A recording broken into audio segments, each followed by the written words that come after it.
na mafuta nikaona haitoshi. Tafuta hela. Panda gari kabisa, ngoja nikaonane naye macho kwa macho. Na mimi niguswe. Na mimi nitoke kwenye tatizo hili, mbona limekuwa gunzo? Kwa sababu kwanza nilianza tena kuugua, mwili ukachoka. Kwenda kupima, una sukari mama.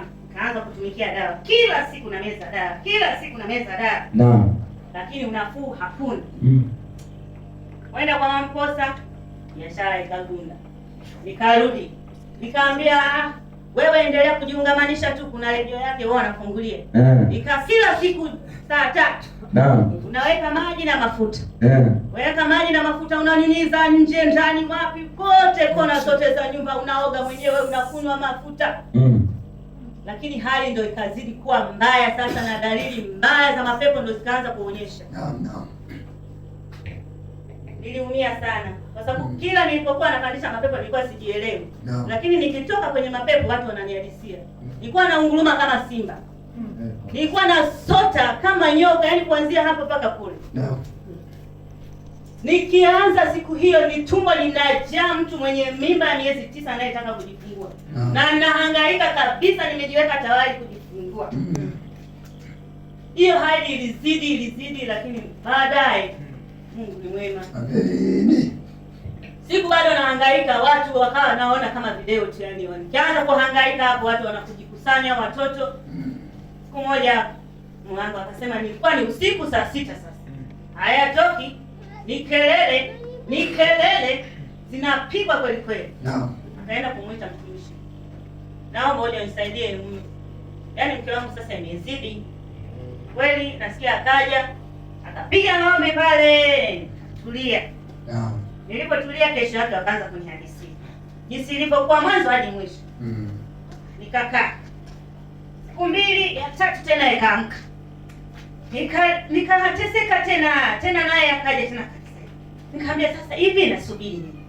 Mbona huyu kama ndo mwenye msaada? Naam. Kwa nini nisikimbilie huku? Sababu nimefika hata huko waliponiaminisha kabisa kuwa kuna uponyaji, lakini nimeshindwa. Mbona haitulii hii hali? Nikaamua kumuita mtumishi, njoo. Hebu naomba unielekeze. Ninatamani sana kwenda Ikosi kazi. Kwa sababu kichwa changu hata akinilipi kule. Kwa wale hata siamini. Naomba nipe ratiba kanisani kwenu. Mnafanyaje? Mnafika saa ngapi? Baada inaanza saa ngapi? Mtumishi akusita kwa kweli. Kanielekeza, nikamwambia basi nitakuja. Nilianza siku ya Jumatano. Nakumbuka. Siku hiyo tulikuwa hawa tu wawili. Yeye na mimi. Kufika pale ibadani tukaanza yakalipuka. Aliteseka mpaka saa 12 nakuja kuachana. Lakini nilipoamka nikaa mzima. Nasema sitoacha kuja kwa sababu kama yeye yuko peke yake hayaweza kuyatuliza. Naamini nitafunguliwa. Naamini Mungu alivyoniongoza. Nilikuwa sijui kusali kama wanavyosali, nilikuwa najua kwa jina la Baba, Salamu Maria. Kuomba nilikuwa sijui. Cha ajabu Mungu alinisimamia, nilianza kuomba siku ile. Na sikuamini kwanza mpaka wakaanza kunishangaa. Wewe ulijuaje kuomba? Hata kwa Mamposa kulikuwa hakuna maombi. Ni mnanyanyua mikono, mmesimama, mnabarikiwa, mnapokea. Nilikuwa sijui. Mungu ni mwema kwangu kweli. Na namshukuru Mungu sana. Mungu akikosi kazi anatenda. Mungu awabariki sana, Mungu awabariki sana, Mungu awabariki, Mungu ndiye anayelipa. Namshukuru sana mchungaji wetu. Na abarikiwe sana, aishi maisha marefu. Kwani kanitoa kwenye shimo ambalo lilikuwa limenitesa sana.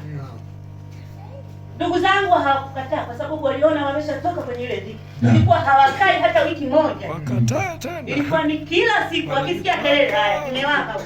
Sikieni, twendeni. Lakini nilipowaambia kuwa mimi nimefika na sitotoka na wala sitohitaji tena kitu kingine, wakasema sawa. Mungu ni wa wote jamani. Mungu anatupenda sana. Hii ndio historia yangu. Karibuni sana Mbiawa.